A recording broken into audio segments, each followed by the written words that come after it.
Welcome to another inspiring episode of the Journey to Your Best Self podcast, where we combine timeless advice and evidence based solutions in an effort to guide you towards sustained happiness in the modern world. As always, I'm your host, Brian O'Neill, middle school special education teacher with passion for philosophy, among other things.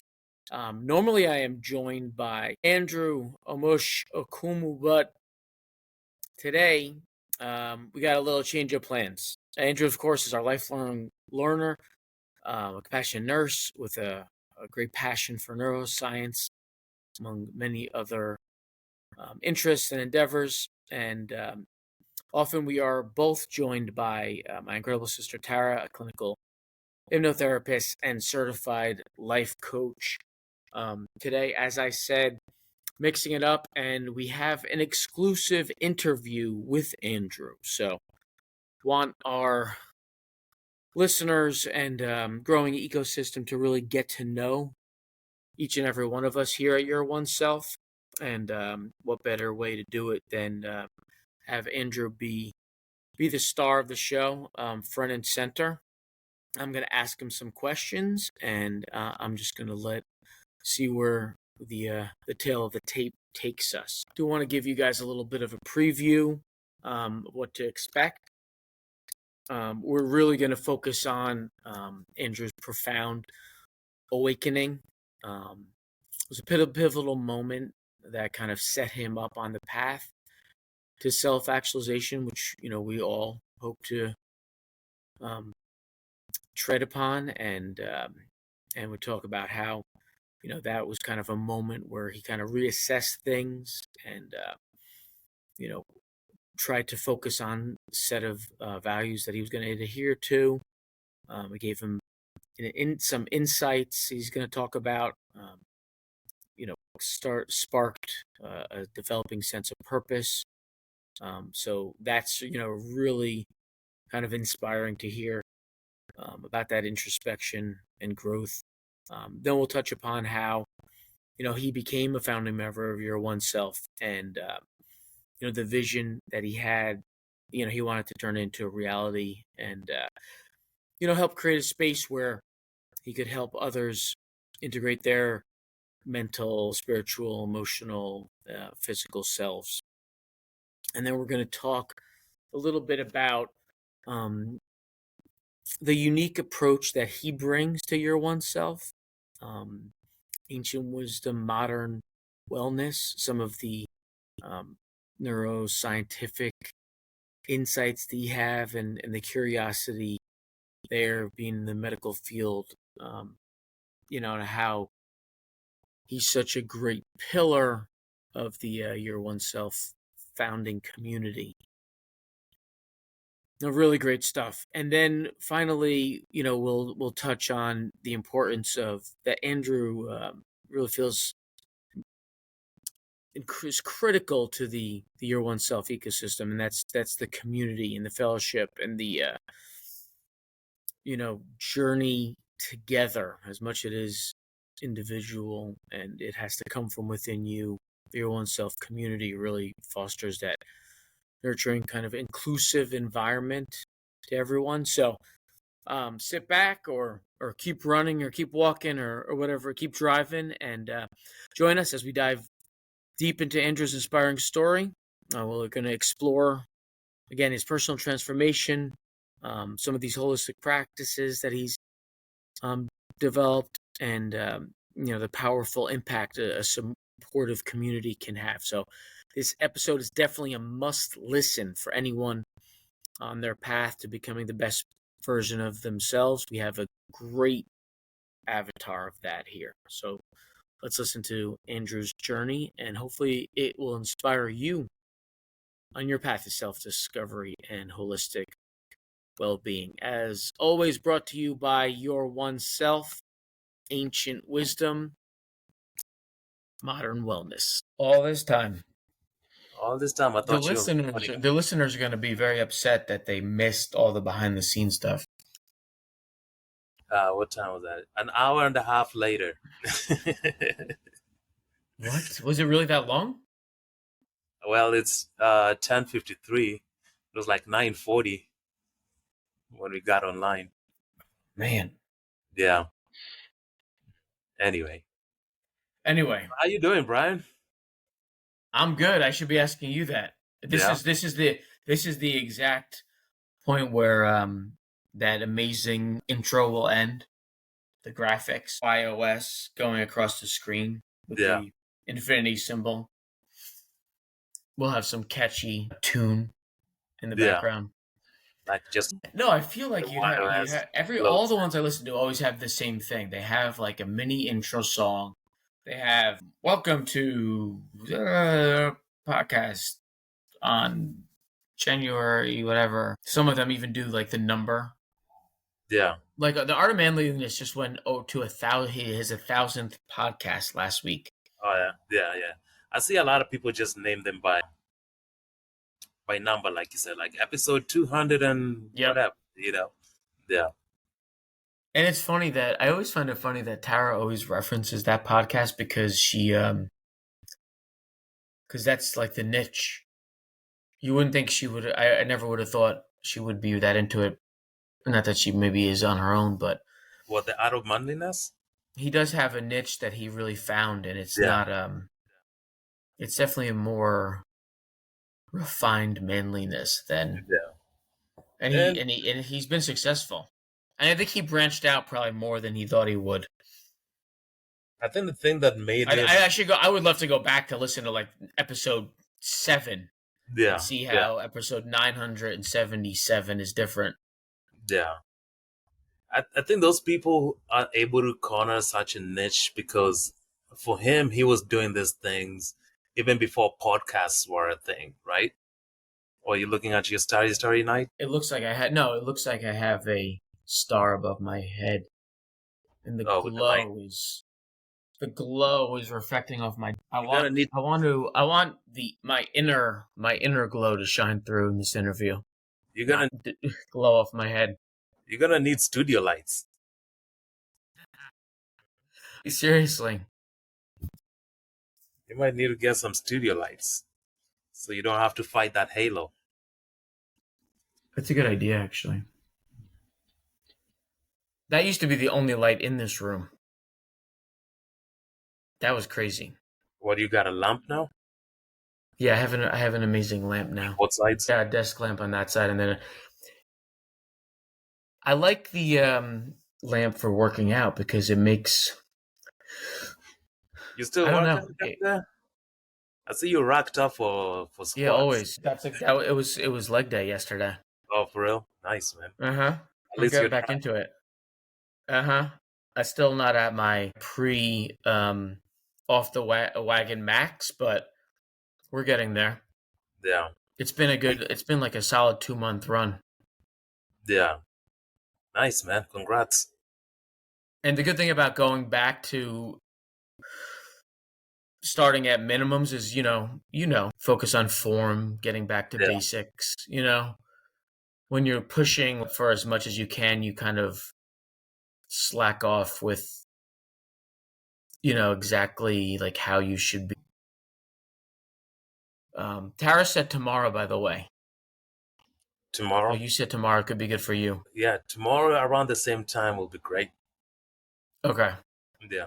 But tomorrow anytime. Tomorrow anytime. I got the whole day to I'm looking back at some of these historical numbers here on what?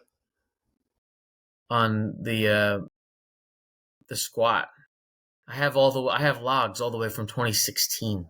Wow. Did you Yeah. get were you using like a spreadsheet or something? An app. Yeah, that has kind of like a built-in spreadsheet. It was yeah, it was a lot. It looks like 21, like the very beginning of COVID when I got.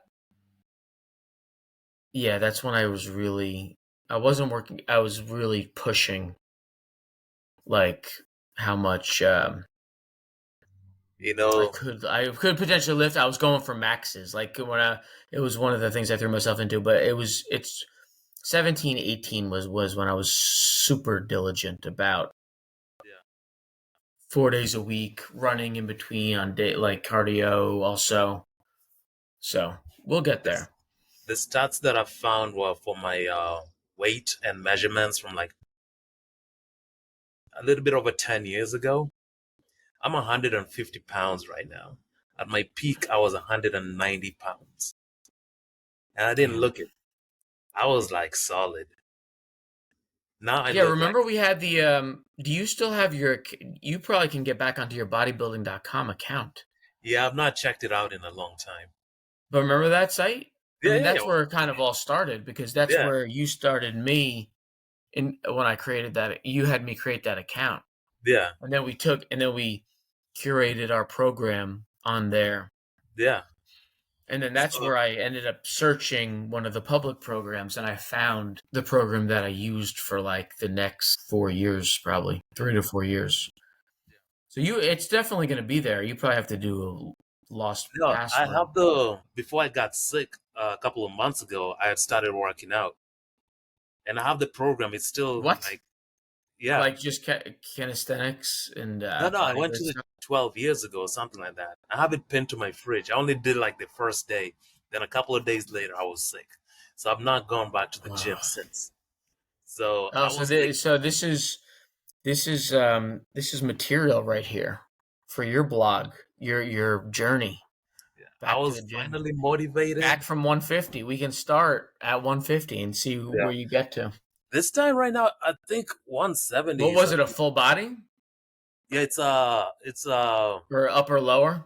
it's a shortcut to size. It's a full body program that it's a 12-week program. The last time I used it, I gained like, damn, like almost 30 pounds.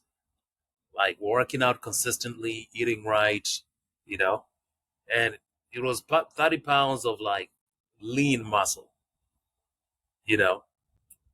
It wasn't easy, but I was in pretty good shape at that time.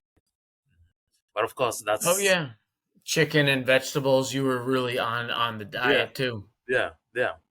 Because for me, part of the problem is gaining the weight is a problem. Sure. You're a hard gainer. I have to like really work at it. Yeah. But yeah, I'll get back to it. This was the weekend I was supposed to reset, but as you can see, I've gone back to my vices. I am smoking again, and I can't stop. I had a beer. Nice. This is really a great influence for our followers. I know, I know. Hey, it's a cheat day, right? It's a cheat day. Well, it's been more than like more like cheat 3 weeks since I A came cheat. back from Kansas. It's just been downhill, so to speak. You know. All right, so let's reset. We may or may want to keep that digression. I feel like there might be many digressions here. So for the dozens and dozens of listeners that the hundreds of new listeners that we're accumulating every week, we should do an intro. So tell us about yourself. Who are you? Who am I? That is a Yeah, question. That is a question that I think all of us at Yoast are trying to answer. We all struggle that with it. that was a nice pass there from Tatum to Brown. Like a layup. I guess. So I'm Brian O'Neill, right? I'm one of the Yoast, the Year One Self founders, right? As are you. So I guess what is your so how did you become involved with Year One Self and why were you chosen over the many applicants that we got to be part of this project? Why I was chosen. You know, I think I was saying this before we started the recording. Back in last year when I came to visit Jersey, and after Barrel's birthday party, and we were talking, and you told me I need to talk to Tara. Or so who are wait so visit Jersey. So let's back up a second. Well, Yeah, the your even though Your One Self is something spaceless, it's everywhere, it's nowhere, right? So, but our headquarters for just kind of to center ourselves in New Jersey, right? But so where were you coming from when you said when I came to Jersey? What can you give us a little background, or are you kind of off the grid right now? I think I was giving you background on your question about why I Why was, or why were you yeah, chosen? but it seems like you want more background than that, like a little bit before that. Well, where are we looking right now out the window? Oh, what we're looking at? That's our Lake Union behind me, Okay, and to my right over there is Gasworks, which you've been at before. gotcha. So yeah, for In those the who don't know, this is Seattle. This is East Lake, Seattle. Gotcha. Yeah. So So coast to coast, we're a coast to coast pod. we're covering all coasts, west to east, east to west. We got you covered. We won't forget about the flyover country. We got y'all. We got that's y'all. that's that's where that's where many of our prospective members are going to be potentially coming from, the flyover Our country, right? vibes will still get there. You know, Absolutely. so I've been here, what, 2 years now, since January of 2022. Of course, before that, I was in Houston, Texas. But due to circumstances which we might get into later, I had to move to Seattle. So I've been here for 2 years, working as an RN at University of Washington Medical Center. It's been great. It's had its challenges, provided a lot of opportunities. So yeah, been here for So 2 years. so they haven't caught up with you, right? The law, those circumstances. No, I'm just joking. Of course, those circumstances weren't. It wasn't the Harris County Sheriff that was on your tail. They might be looking. They might still be looking for me, but those were not the circumstances that made me flee Harris County, Texas. and, Um, and they'll never find the money. and they will never find the loot. It's been spent. I spent it on the view, as you can see. My yacht is parked right there. uh, uh, so we might go sailing sometimes. But anyway, so yeah, Barrels bought the party, which was great. I had a good time, and I remember having that conversation. Who's Beryl for those? For those who are uninitiated, Beryl is my older sister, and she's the eldest of four. There's Beryl, there's Dawn, there's me, and then my younger brother Ken. And of course, Beryl is married to the other guy you see on screen here. This is Mr. Brian O'Neill. So Brian here is Look my at me. brother-in-law. So it's a family operation. It's a family operation. That's right. So we did a surprise birthday party for Beryl's 45th birthday, which was great. Thank you, Brian, for the organization and stuff. But at some point, after most of the guests were gone, we were standing in your kitchen. I don't remember exactly what we were talking about. I think you said something to the effect, Tara and I are on like some kind of similar wavelength, and I need to talk to her. But after I came back to Seattle, several months went by before I actually talked to her until it was not until February of this year that we connected and started talking about a lot of things that will turn out to be what yours is really interested in covering, you know. So I feel like I was chosen, I guess, at this point, just out of like coincidence, I think, the way things turned out. I didn't know what you were talking about at that time, but some experiences kind of like made it obvious, maybe what you were seeing, and what you were seeing that I was looking for or seeking, but it was not obvious to me at that time. But by the time I was talking to Tara, it was very obvious to me as to, I don't want to say changes I needed to make in my life, but it really made me question how I'd been living my life up to that point, you know. So being a member of yours is not because I'm an ex. I'm here because yours, I think yours can help me in that journey of trying to find some sort of meaning or direction in how to live this life. So do you think that I guess that kismet, that just that circumstances that led to that. Do you what was the connection that you felt like when you were having those discussions in February? Or how did you know? Oh Um, yeah, Brian was right. I definitely needed to kind of connect with Tara and see where things went from there. it's funny. Actually, I do have an answer for that. As you can remember, when we were in Jersey, my brother Don was there too. So, but when I came back to Seattle, I came back with Francis.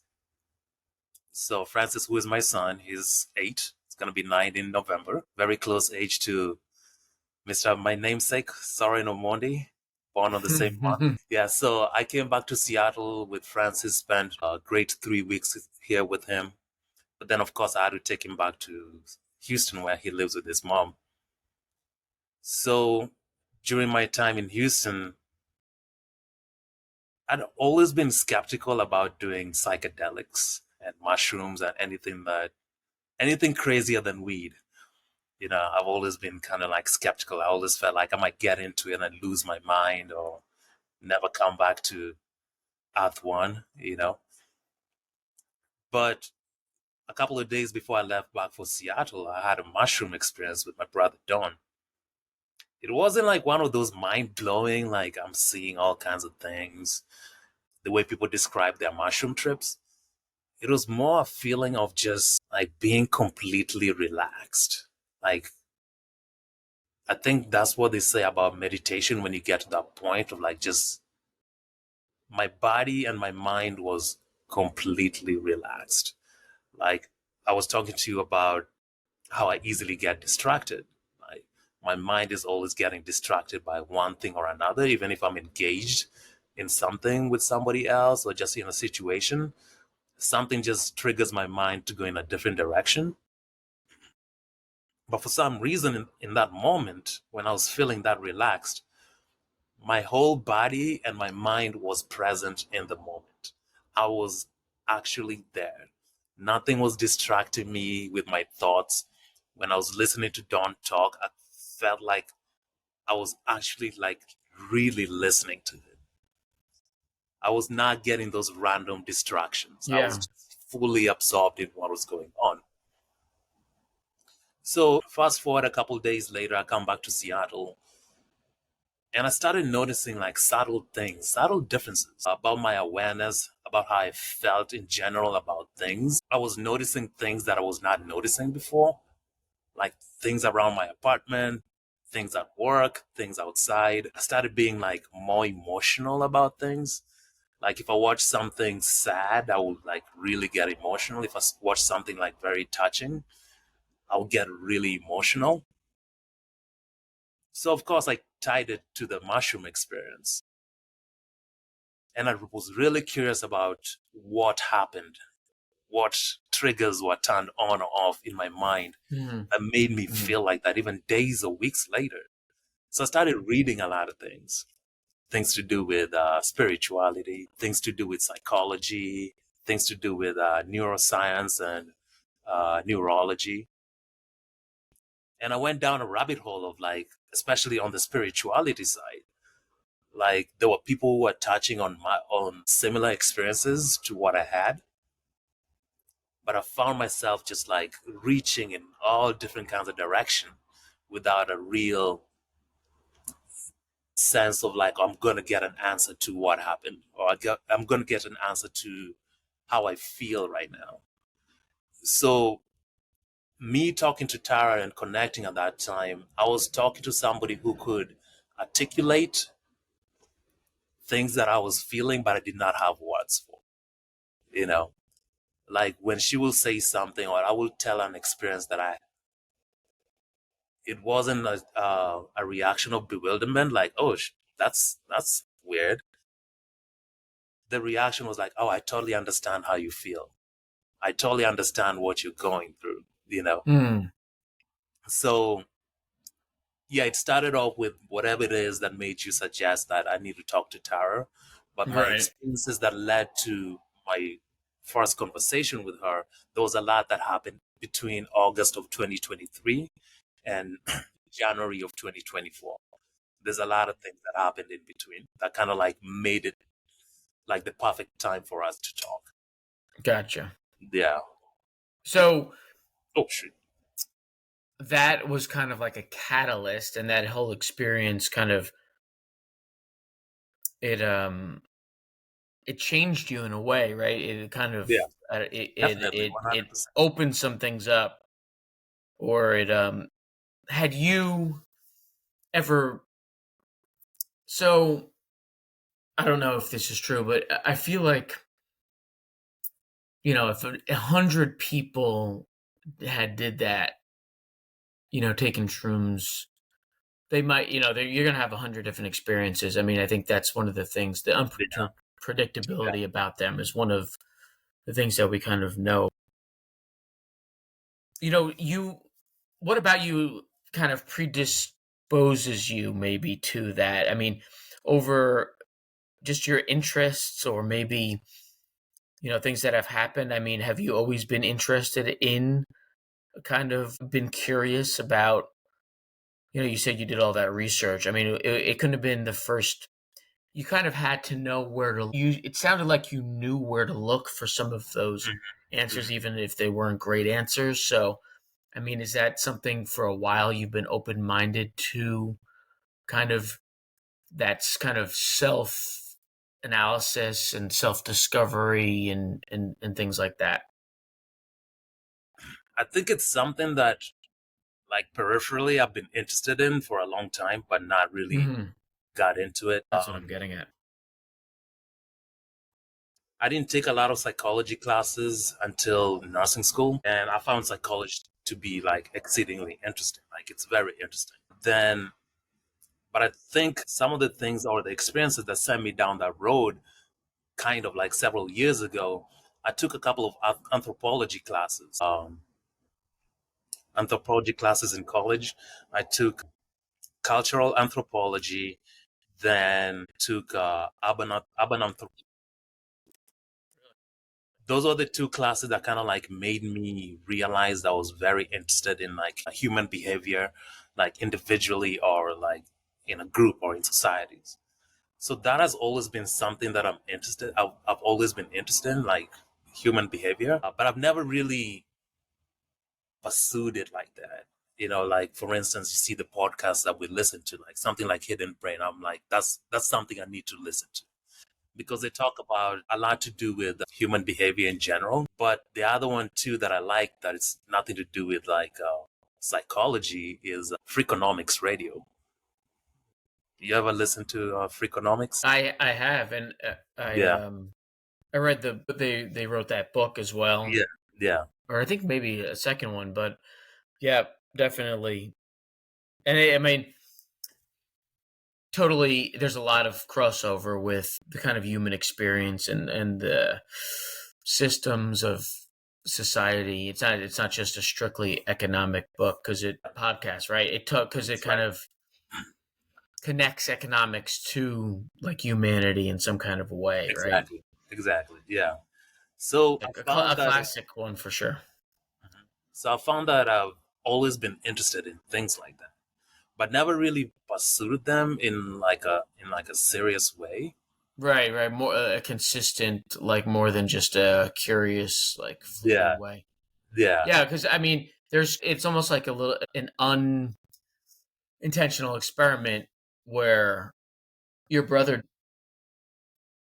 seemingly do the same kind of research, and flip, and kind of go all in with trying to kind of continue that yeah. change, like you did, right?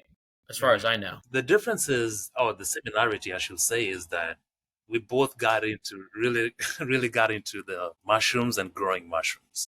So baby did not have the same kind of effect on him, like in terms of like rethinking things like that. But it did have a profound enough effect to the point like he wants to grow these things, which he has Mm, actually, as a matter of fact. mm. You know, so yeah, I think it goes back to So what you said. he might be the next contributor to your one self. No, true fact, because we had the same dose of mushrooms on that day. We were in the Mm, same room, like just trying to mm, have the same experience. But what he got out of it seems to be different from what I got out of it in general, right?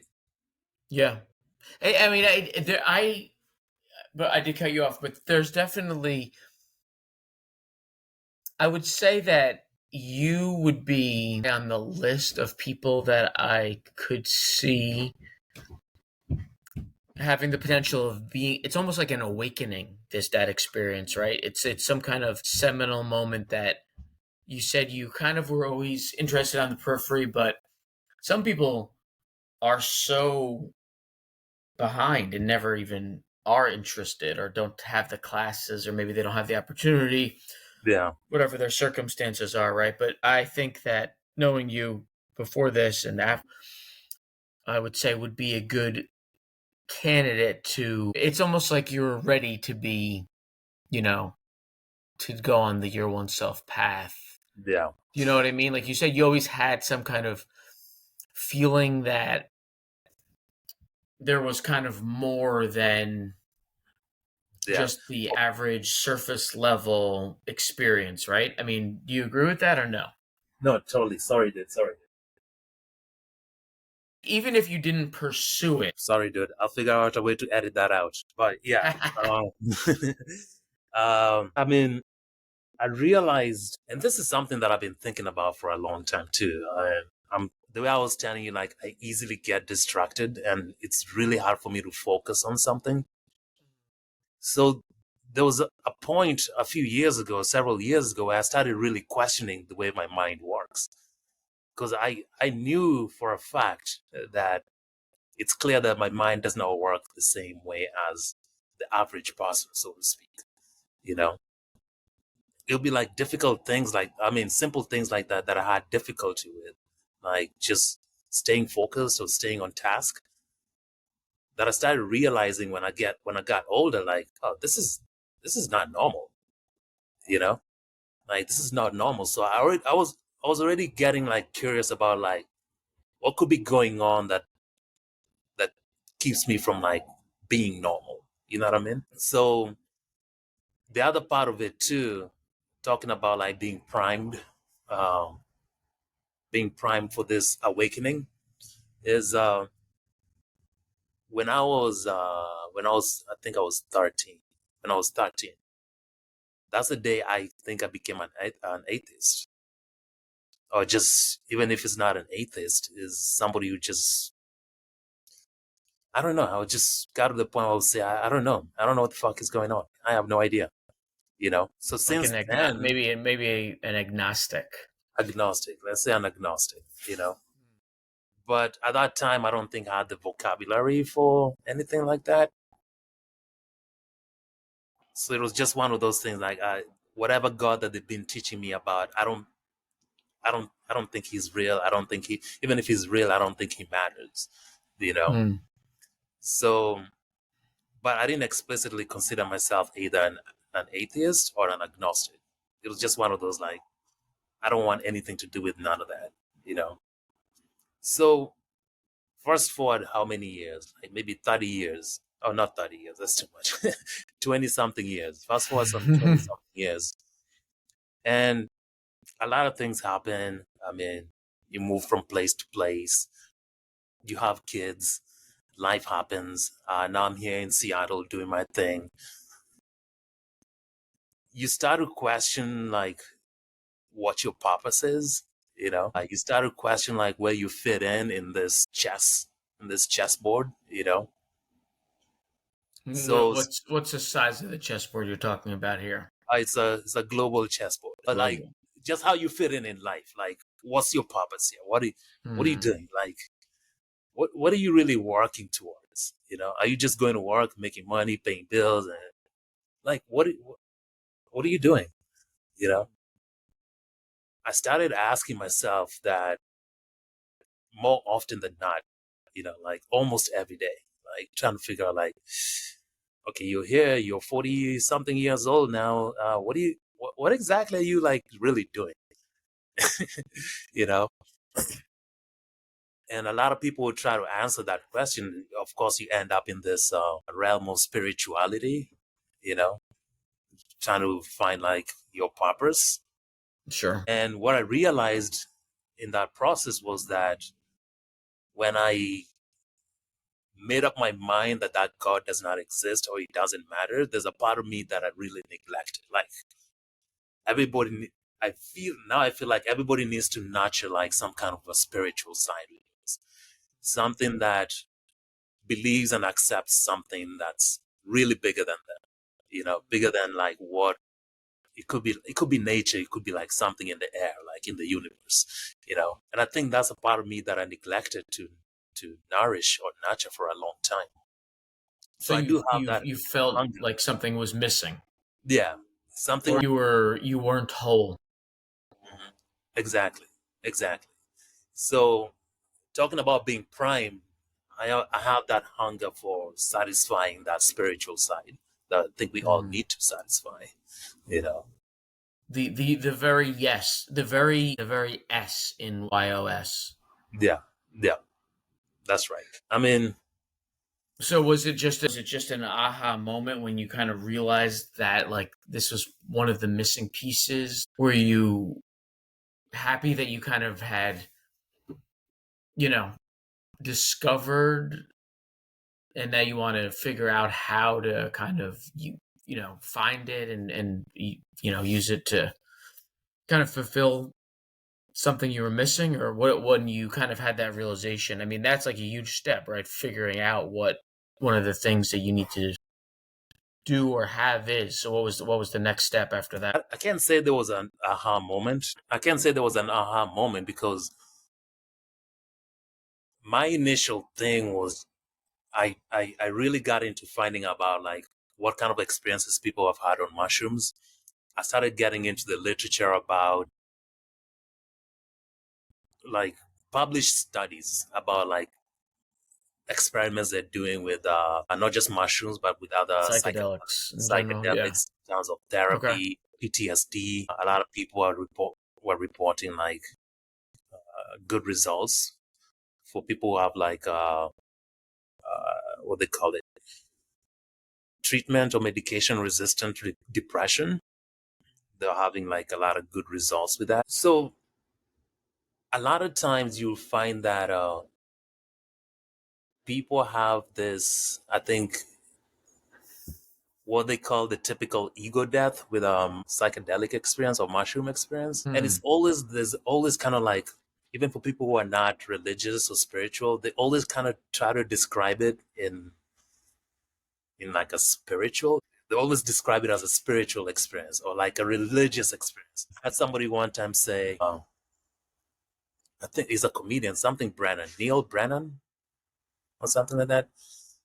He said something like he was not religious either, but in the moment he said he felt like he was in the presence of God. You know, he was in the presence of God. Wow. So in me reading about psychedelics and people having these experiences, there was always this description about it being a spiritual experience, you know.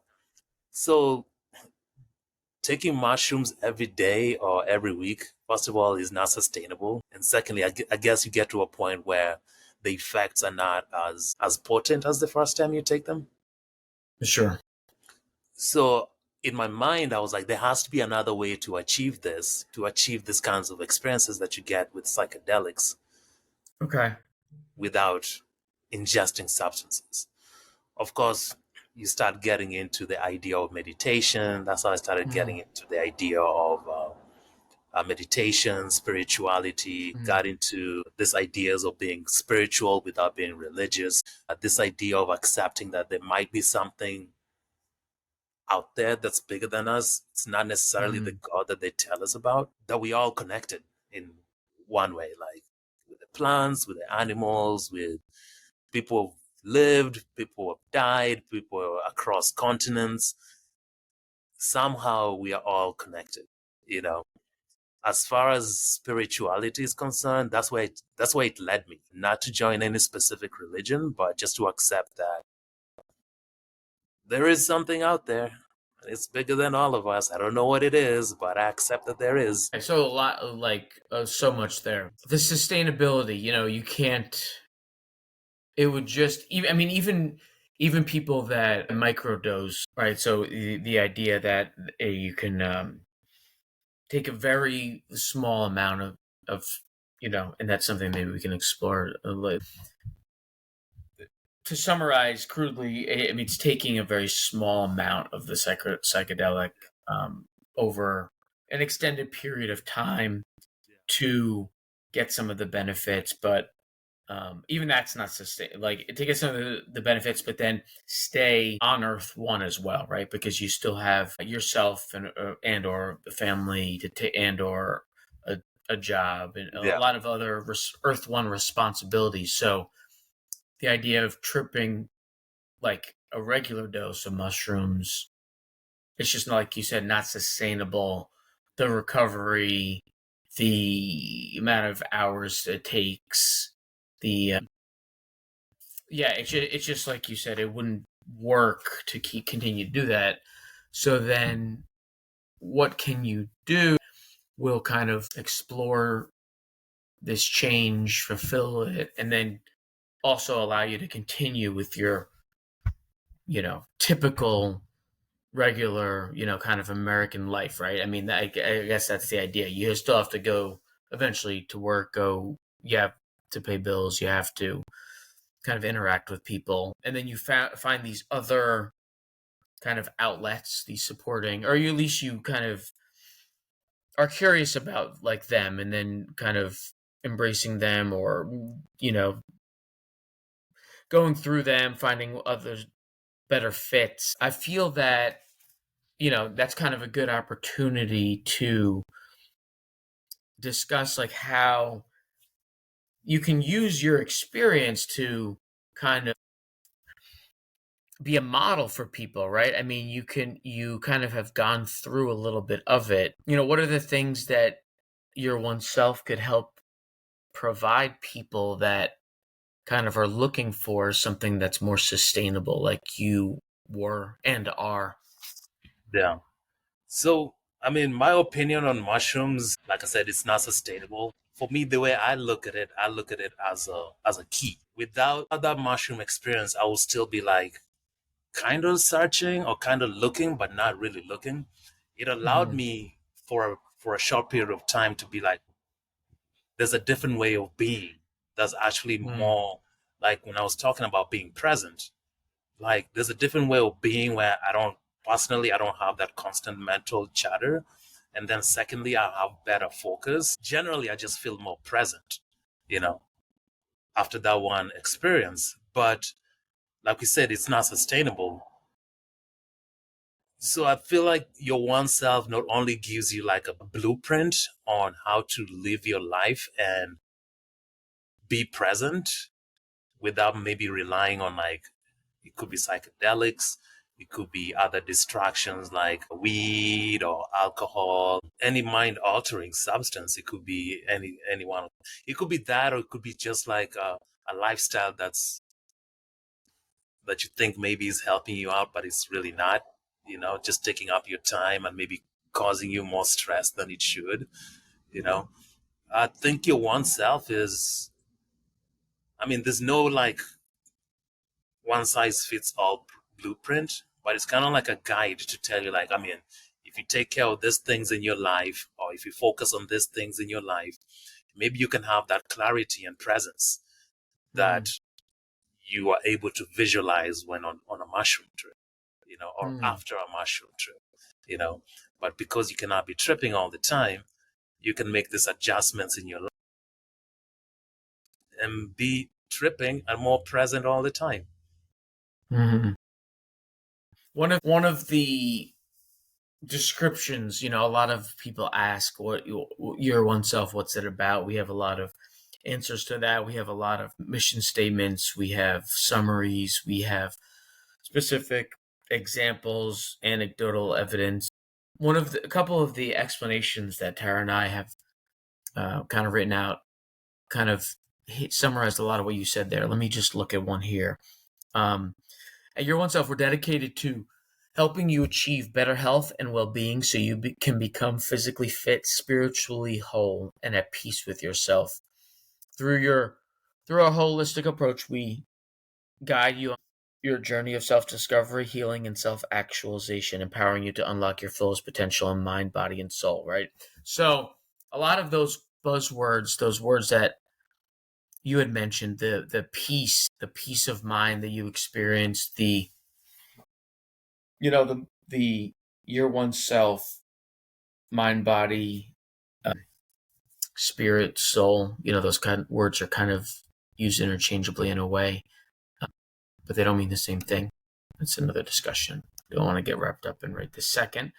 But there is multitudes to to people's experience. So if you don't have all of those aspects, then you will feel like a missing, like a piece of you is missing, a part of you is Yeah. missing, something is missing, and you'll keep chasing it. And I feel that we have a lot of the answers here in just this one spot to help people,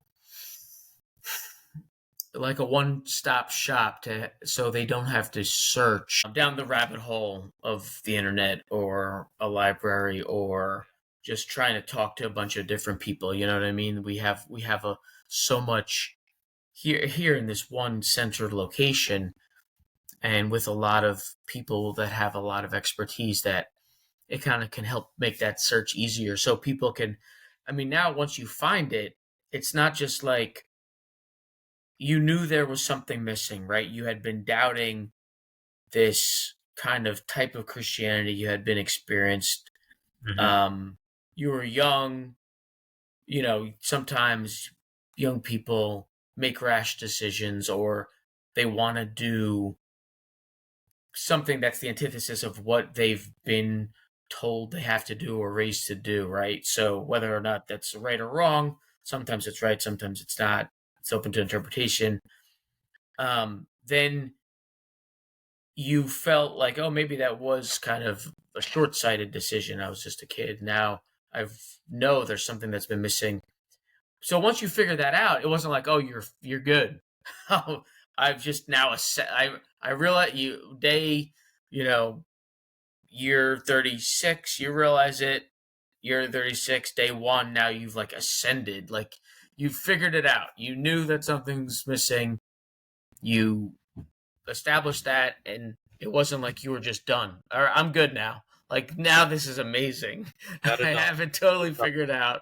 Not at all. I'm whole. I'm good to go. That's in a way that's kind of just the start of the journey, or it's like another stage. I feel like I think this is where your one self really comes in. Mm-hmm. Because for me, it does feel like the start of a journey, like recognizing that you need to do something different. Because until you recognize it, you're not really going anywhere. You don't really have like a destination, so to speak, or like a place to point your arrow at, you know. But first of all, you have to realize that maybe the way things are going on right now is not the best, or is does not feel right, and I need to do things different. And that's when the journey begins. But the problem is, like you said, you end up scouring the internet, reading tons of books, trying to find these answers. And not that there's anything wrong with those books, there's like at least some that I've come across. They all have like good information, but you always end up Mm. with more answers. I mean, the more questions than you had Mm. answers to begin with. Mm. So it ends up being very frustrating. Uh, I have a ton of books that I ended up buying. I have a ton of podcasts and websites I ended up following. But then one day you just realize, like, oh my God, this is too much. I don't know what to do with all this information that I have on me. I mean, it all sounds great. Where do I even start? You know, Right. like that one book that I read, which was very insightful, is called The Mountain Is You. You know, after having that realization, first of all, you have the excitement of like, oh, I can do this and this, and like things will be completely different. Or I Mm-hmm. feel much better, so things will be better for some amount of time. You kind of like falsely project how you're going to feel in the next few months, few years, or whatnot. So there's that initial excitement. But then there's just that crushing realization of looking at the mountain you have to tackle for you to actually get over to the other side, you know? And I think the way oneself is structured or could be structured moving forward is perfect for that person who knows they want to change things around, but just do not know where to start. Mm. It's like a guide. Like, yeah, you can Yeah. start here, you can start here, you can start here. But we know what you're trying to do. You just want to be in touch with yourself and what's going on around you, you know. Yeah. No, I totally. It's hard to. It's definitely overwhelming. I mean, I think people have, you know, like you said, getting to that first step, realizing what you have to do, and now it's just so beneficial to have the guidance, the coach, the affirmations, the sponsor, so to speak, like the spiritual sponsor, the person, the blog or the episode of a podcast or the article that's going to just kind of be there to encourage, to let you know that you're not kind of on your own doing it. It's like that community, and even that, greater community feel for it. It is ultimately about you, right? The queen's you. I'm not you, but all of us. It's about the person that has to do the scaling of that mountain, but having somebody to guide them, or at least give them the, definitely will is priceless. I mean, it's anyone, no one can really do it on their own, right? So back to that mountain metaphor. I mean, even these world class mountain climbers or rappellers, or people that can scale like the steepest peaks, when they go Yeah. to where Everest or somewhere, they still need to have the guides, right, to take Yep. them up there. Shoppers. They call it Yeah, shoppers. Yeah. yeah. So I mean, even world class athletes need to have the trainers, or I mean, you're going to Yeah. see. We'll see on the Olympics this summer. The greatest athletes will have a lot of people that they thank, that helped them along the way and kept them The motivated and kept Olympics is them this summer? driving. Yeah, But yeah, I think something that you touched on too that goes back to what I was saying about, like I was talking about when I was talking to Tara and I was trying to describe things that I was having difficulty describing.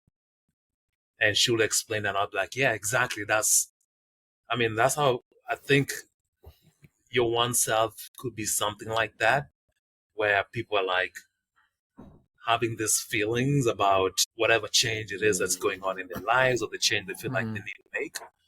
Kind mm, of like simplifying it to them and showing them like, yeah, that's a valid feeling. You know, that's okay. It's okay that you feel like, oh, you got to scale this mountain. It's okay that you feel lost right now and there's too much information coming at you. mm. That's a valid feeling. And I think your one self is kind of like trying to package this in a way that validates people's feelings and giving them a plan to move forward. You know, Definitely, because that's absolutely. how I felt. That's how I felt. Because at some point, I felt like I was like maybe I was too much in my mind, or I was losing it. I was going down this crazy path of Hmm. spirituality and like looking into all this kind of like ancient religions and stuff. At some point, I thought I was like, oh, maybe I'm going crazy and I don't know. Until I had that conversation, I'm like, oh no, that's a thing. Like you start searching for answers anywhere Right. you can. You start searching for Hmm. answers. Then it becomes overwhelming, and then the next thing that happens is you give up. You're like, Yeah. I'm just gonna go back to Where it was, where it's how it safe, was that before. safe I know space. how it is. I know the grind. Let's just keep doing that. Ignorance is bliss, Yeah, yeah, right? And yeah. maybe I shouldn't open this door. But I think a It's a lot of it lot. has to do with comfort. I mean, as human beings, at a basic level, we want to be comfortable. It's not that we want to be happy. We want to be like, no, Hmm. we just want to be comfortable. You know, and I can give you a perfect example, which is myself. Up to when I started my job here at University of Washington, I had never been like in a situation where I was like just financially comfortable, where I could just have like, oh, I have extra dollars, I can make a small trip, or I have extra dollars, I can just go buy whatever, Buy ideas. buy a camera. But then after a while, there's some discomfort in that too. And just a good way to explain it is when I was out of work for about a month, they didn't pay me properly for my FMLA, and that Mm, screwed up my paycheck. And it threw me back. Like, it screwed me financially in one way or another. Like, it threw me back like a couple of months. Because now I was like, I'm not getting a paycheck for like 3 weeks, you know? But for some reason, I was very comfortable in that zone of scarcity because I've been operating on that mode all of my adult life. I know how to mm, grind it. I know how to mm, move in that space where you don't have nothing. You're like struggling until the next paycheck. That was a mm. comfortable place for me to be at. And it was weird, you know? I wasn't in a panic mode that shit, I'm not gonna have money for about a month, you know? I was just like, you know what? This looks familiar. I think I know how to handle this. So it was I can do comfortable this. for me to be there. I was just Mm, comfortable. I wasn't freaking out. Yeah, that's what I was saying. Like for us as human beings, we just want to be comfortable. So going back to right. that old lifestyle where you're familiar with, it's so Mm. easy when you cannot overcome that mountain. Yeah, yeah. And people do get stuck, and they there's that stasis. There's that stagnation in the comfort, and then they I mean, that's where a lot of things like kind of a depression can kick in, or when you're just there. It's not a it's merely not that long term fulfilling kind of happy joyous way of kind of actualizing things, right, and getting the most. And then you fear for people that are kind of content with that comfort, that they will have regret, long term in the future when they look back. Yeah, totally. Um, and that's why it hit me so hard. Like after my mushroom, it felt like the world had been turned upside down in some way. And I Wow. really started to question how I made decisions as an adult up to that point. Hmm. I really started even to question how I got to be where I was in that moment. Like, did random The things roads, just the happen? roads that you traveled, the decisions you Yeah. made, like how did Like, it all like lead who to was here? who was making those decisions? Was that me or was that somebody else? You know?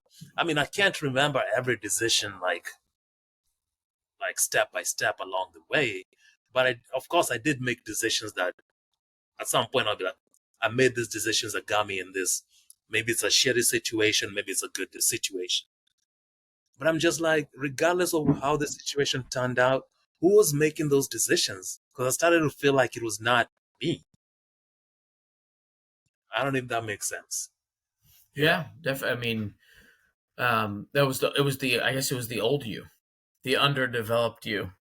It was the yeah the it was a different you at a different stage. Interesting. Yeah, it's yeah. There's so much to discuss, and I guess when we have many episodes to do so along the way. The next episode we are going to talk to Tara and kind of really kind of go into Year One Self, um, her vision, and a lot of the kind of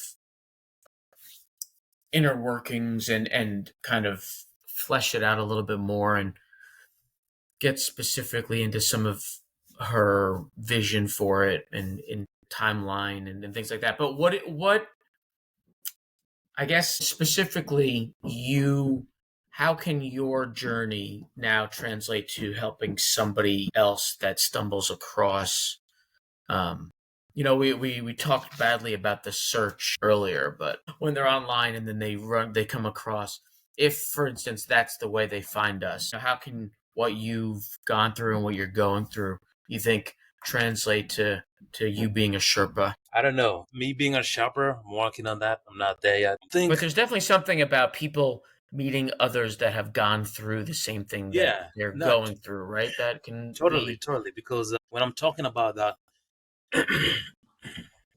when I'm talking about that mountain, I mean, it's something that I've experienced myself. Like just Mm. getting to that point where you just want to give up and be like, you know what?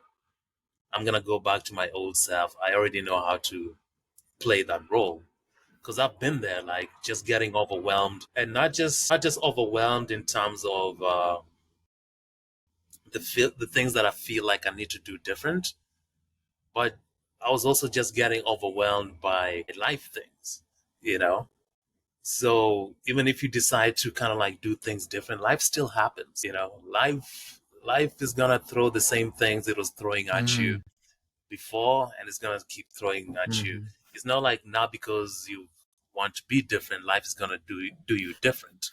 Yeah, You know? that's a great that's another, that kind of really also kind of solidifies the point I was trying to make earlier about how when you're not just done when you understand what you Yeah, need to do, yeah, because and you actually kind of made it even more important why you can benefit from something like what you're oneself, because just because you've changed doesn't mean life has changed, right? yeah, So yeah, you're still dealing with that. And a lot of times, life, society, all those externalities are not helping you to climb the mountain, right? I mean, they can be a hindrance a lot of the time, right? Or, at best, neutral. Having to overcome them is another yeah, challenge, right? yeah. So I would say I wouldn't really say overcome because I think for me I realize it's more about acceptance Okay. because initially when you get into this state of mind where you start to see the world different and things need to change, Yeah. there's a risk of being not only preachy about it, but also being in too much in people's faces about it. Like, oh, you need to do this. You, this, and I have to admit, like, I did feel it too at some point. There's almost this feeling of self righteousness. Like now I feel like I know more and I know better than y'all need to Mm-hmm. lead your lives like this, you know? Mm-hmm. So I think to avoid the risk of being like preachy and having this air of self-importance is acceptance because like you said the world is not going to change. There's some Mm-hmm. things around you that may change, that you may change, but also kind of like just accepting like people are still going to be people, you know. Politicians are still going to be politicians and rob you and lie to you and cheat you out of things, you know. So you're saying that you weren't able to craft this incredibly persuasive email to Governor Inslee saying we all need an extra 2 weeks off of work to to nurture our spirit and souls No, moving forward. I did not get that far.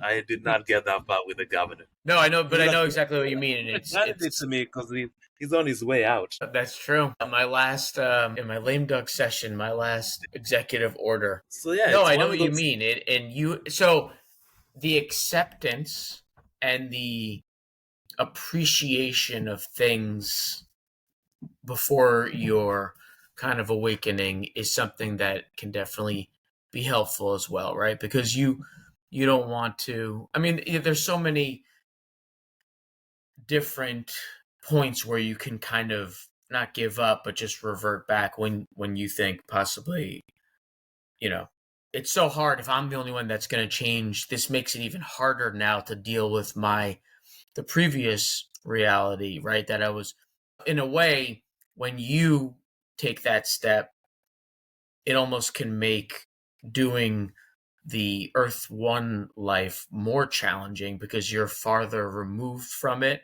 But like you said, the acceptance and the appreciation of some of those things can help you kind of still deal with those people and those jobs and those tasks. You still have to, those laundry mat visits and, those other things that can kind of be so dull You and know, not fulfilling. you know what I think though, at least from my experience, it's not like you end up feeling removed. And part of the overwhelming part of it is you become more aware of what's going on around you to the point where like you're so much in it. And Mm. I think that's part of what I found to be like very overwhelming. We talked about maybe a couple hours ago that I checked out of watching news after my mushroom experience, my mushroom trip. Like I told you, like I was getting very emotional about things. And this was like just a couple of months later, the conflict in Gaza started. I could not go through news clips. I just could not watch.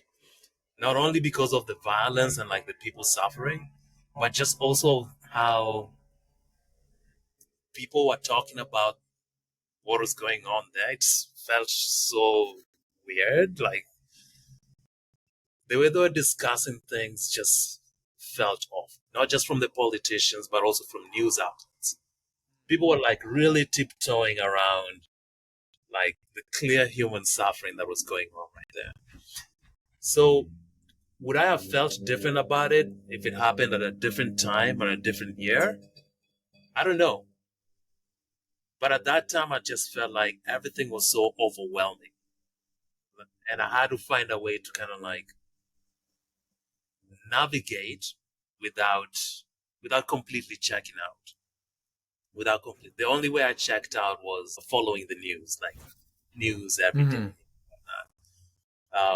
So I don't feel like you end up feeling removed.